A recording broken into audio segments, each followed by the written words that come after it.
foodies, welcome back. Today I'm going to make something super easy and super comforting for me. One of my favorite cocktails in the world, especially for those days after we've had a night out. I'm making Bloody Marys, and for me there's nothing more comforting than a good Bloody Mary. The star of the show is obviously the tomato juice. You can buy any tomato juice practically that you can find in the market, and we're going to use the whole lot, the whole liter, okay, which we're going to put into a blender.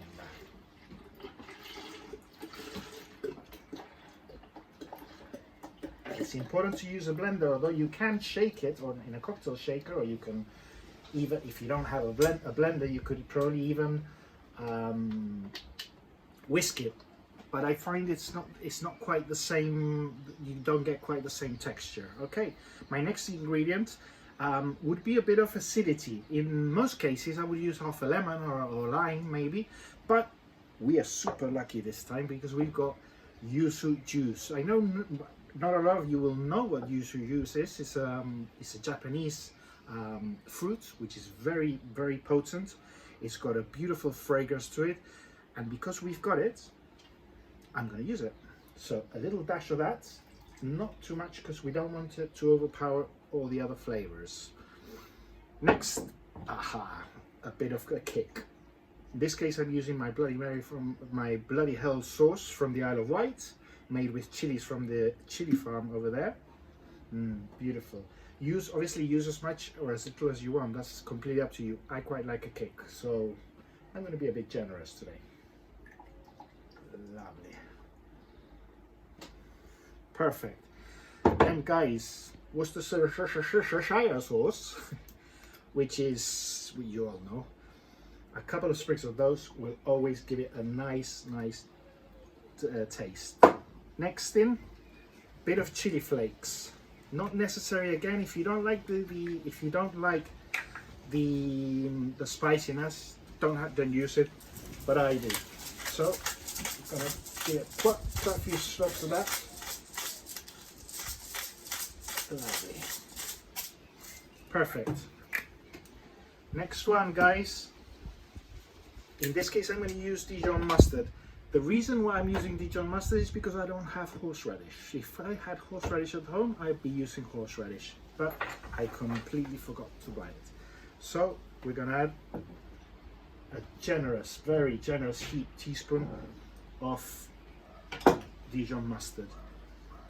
The second last thing I'm going to use is soy sauce. Very unconventional, not usually used in these cases, but I find it gives it a nice saltiness. Again, very little teaspoon is more than enough, okay? Don't overpower with too much flavor. And lastly, guys, salt. A good 2 pinches of salt is more than enough. That done. Oh no, I almost forgot. Pepper. I love freshly ground pepper. So again, use as much or as little as you like. You don't have to use it if you don't like it. Put the lid on, guys. Sorry about the noise you're going to get in a minute. And blitz it all together.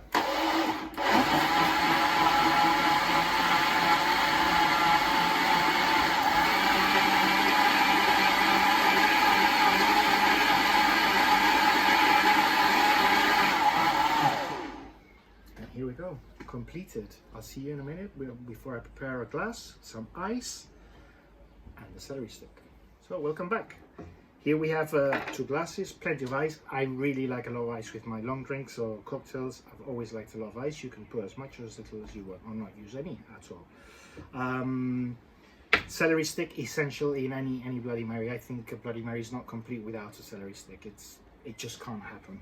So cut the ends off. Very quickly. We're only going to need half of it for 2 of them, and I like just quickly peeling the rough side very quickly in order to get rid of these fibers, which are sometimes very nasty to eat, getting between your teeth, and we don't want that. It's just so uncool, so unsophisticated to have these things between your teeth when you're drinking Bloody Mary. And here we go. So we chop that in half lengthwise now.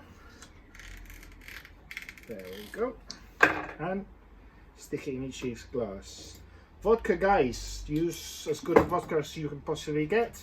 The better the vodka, the less hangover you will have the next day. And obviously, again, how much vodka do you put? That's up to you completely, whatever you like. Okay, there we go. Bit of vodka so it cools down with the ice. I don't like it too overpowering with vodka. I just think it doesn't make a nice drink. And here we go, guys. Here we go.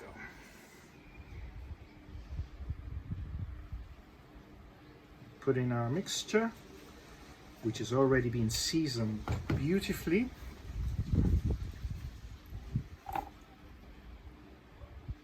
And here we go. Going up for another one, so we're going to have to fight for that last bit. We don't need a cocktail mixing spoon in this case. We just need a celery stick, which is going to also allow some of that flavor, some of those juices to penetrate the tomato seasoned juice. And that will allow it to cool down as well. So here we go. So, cameraman, you get one.